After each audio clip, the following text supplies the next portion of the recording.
নমস্কার বন্ধুরা, আমি সমীর দে বলছি।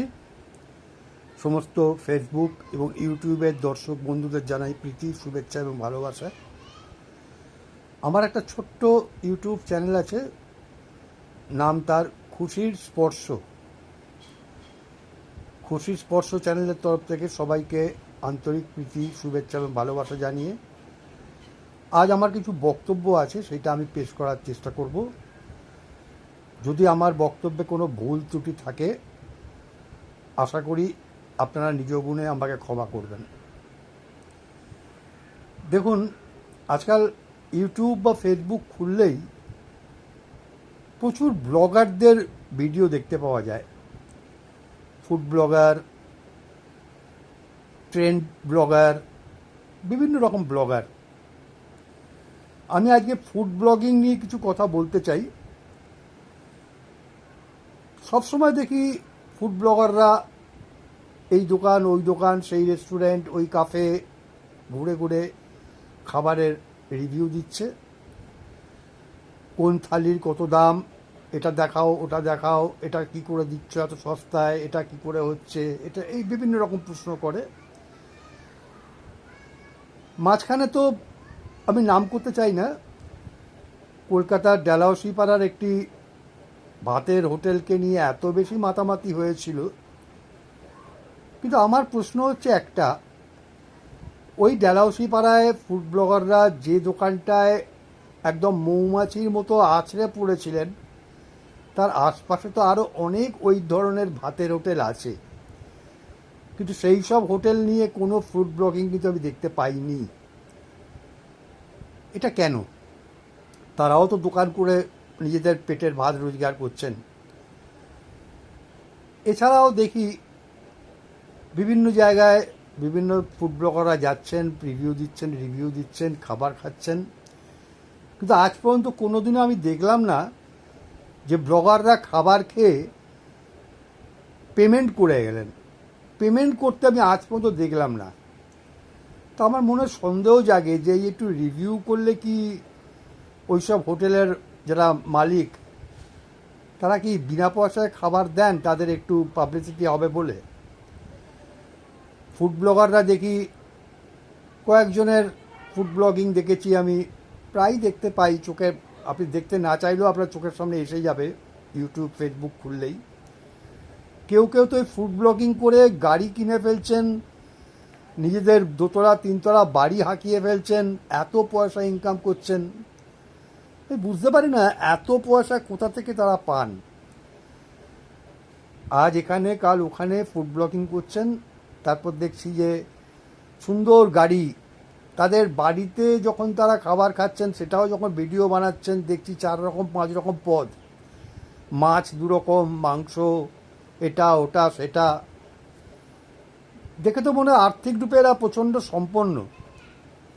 তাহলে এই ফুড ব্লগিং করে দৌড়োদৌড়ি করে আবার বলেন যে আমরা রোদে জলে ভিজে কাজ করি। আপনাদের যদি এতই পয়সা, তাহলে আপনারা এইভাবে কাজ করে খাচ্ছেন কেন? এদের মধ্যে আবার কিছু ফুড ব্লগারদের দেখি, ওর নামে 2টো কথা বলছে, ও তার নামে 4টে কথা বলছে, সেই নিয়েও কন্ট্রোভার্সি। হ্যাঁ, কোর্ট কেস করবো, এই করবো তাই করবো, এই বুঝি না ব্যাপারটা কি। আর একটা জিনিস, আমার ভিডিও দেখি বিভিন্ন চ্যানেল, ইউটিউব চ্যানেল দেখেছি। আজ এই কথাগুলো বলছি, কিছু মনে করবেন না আপনারা। আমার মনে কতগুলো প্রশ্ন জেগেছে, আমি সেইগুলোই তুলে ধরার চেষ্টা করছি।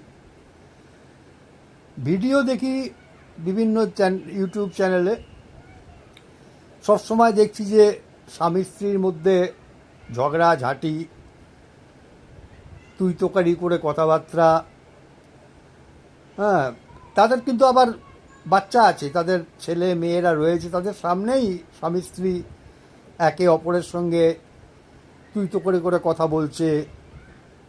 তো আমার বক্তব্য, আমার প্রশ্ন হচ্ছে, এটা তাদের বাচ্চারা কি শিখবে? বাবা মা যদি তাদের চোখের সামনে এইভাবে তুই তোকারি করে, হ্যাঁ, মানে ভালো ভাষা ন বলে বাজে ভাষায় কথা বলে, তা তারা বাচ্চারা কি শিখবে? আজকে আমরা সমাজকে কোন পথে নিয়ে যাচ্ছি? আজকে যদি আমার বাড়িতে বা আপনার বাড়িতে এরকম হয়, আপনি কি সেটা মেনে নেবেন? আর এই যারা করছেন, মানে ভিডিও বানাচ্ছেন এই ধরনের, তাদেরও তো বাবা মা ভাই বোন আছে, তারাও তো ভিডিওগুলো দেখে। এদের কাছে একটা অজুহাত, এটা প্র্যাঙ্ক ভিডিও। আজকাল প্র্যাঙ্ক খুব ট্রেন্ডিং। এই প্র্যাঙ্ক নিয়েও কথা বলতে চাই আমি। প্র্যাঙ্ক ভিডিও শুরু করার আগেই প্রথমেই বলে দেওয়া হচ্ছে এটা একটা প্র্যাঙ্ক ভিডিও, আমি এই করব, আমি তাই করব, আজকে ওকে রাগাবো, ওর পেছনে কাটি দেবো, এই করব তাই করব।